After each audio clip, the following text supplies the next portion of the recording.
안녕하세요. 이번 시간에는 인성 프로그램에 대해서 학습을 해볼 계획이 있는데요. 1차적으로 인성 프로그램이란 무엇을 의미하는지 개념 정의를 해볼 것이고요.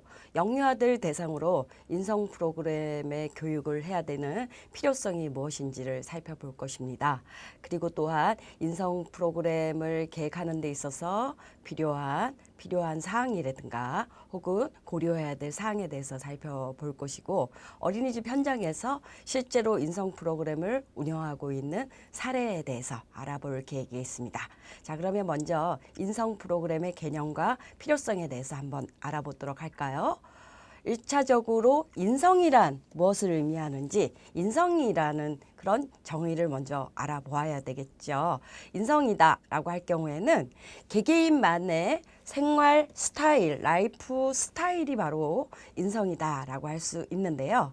자, 이런 인성은 다른 사람들과 구분이 되는 특성을 갖고 있습니다.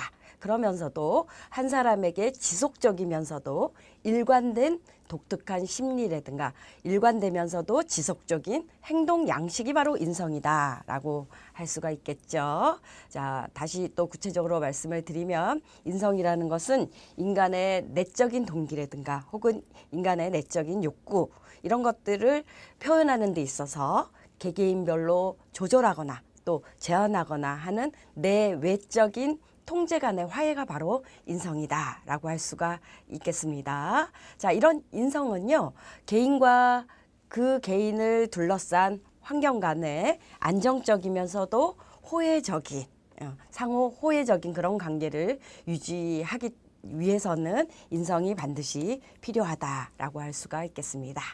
자, 그래서 요약을 해보게 되면 인성이다라고 하는 것은 일상생활 속에서 그 일상생활을 유지하기 위해 개인의 어떤 독특한 행동 양식을 자리매김하는 그런 일련의 습관이 바로 인성이다라고 할 수가 있겠죠.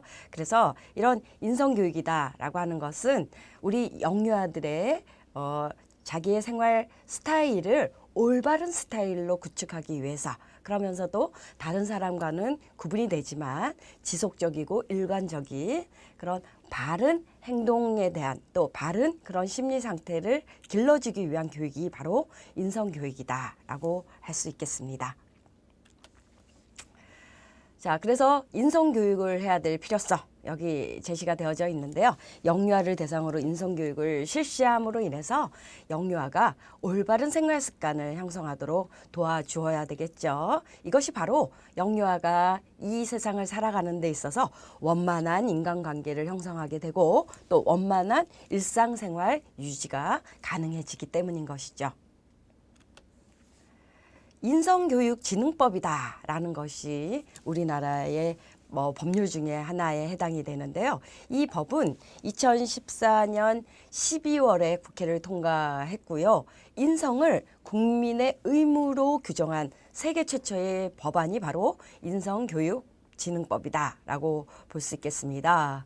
그래서 2015년 1월 22일에 공포가 되었고요. 항상 법이 공포가 된 다음에 시행은 6개월 이후에 시행이 되거든요. 자, 그래서 2015년 7월 21일부터 시행된 법이 바로 인성교육진흥법이 되겠습니다. 인성교육진흥법의 목적은요, 모든 국민들이 건전하면서도 올바른 인성을 갖춘 그런 시민으로 육성하는데 그 목적이 있다라고 할 수 있습니다. 그래서 인성교육진흥법에 의한 인성교육의 정의는 무엇이라고 거기에서 제시하고 있냐면요. 자신의 내면을 바르고 건강하게 그러면서도 건전하게 가꾸며 타인과 공동체, 자연과 더불어서 사는 데 필요한 인간다운 성품과 역량을 기르는 것이 바로 인성교육이다라고 정의하고 있습니다. 그러니까 인성교육의 정의 여러분들이 충분히 인식을 하셨죠. 자신의 내면을 바르면서도 건전하게 가꾸고 그러면서도 타인과 공동체, 자연과 더불어서 사는 데 필요한 인간다운 성품과 또 인간다운 역량을 기르는 것을 목적으로 하는 교육이 바로 인성교육이다. 이렇게 보시면 되겠습니다.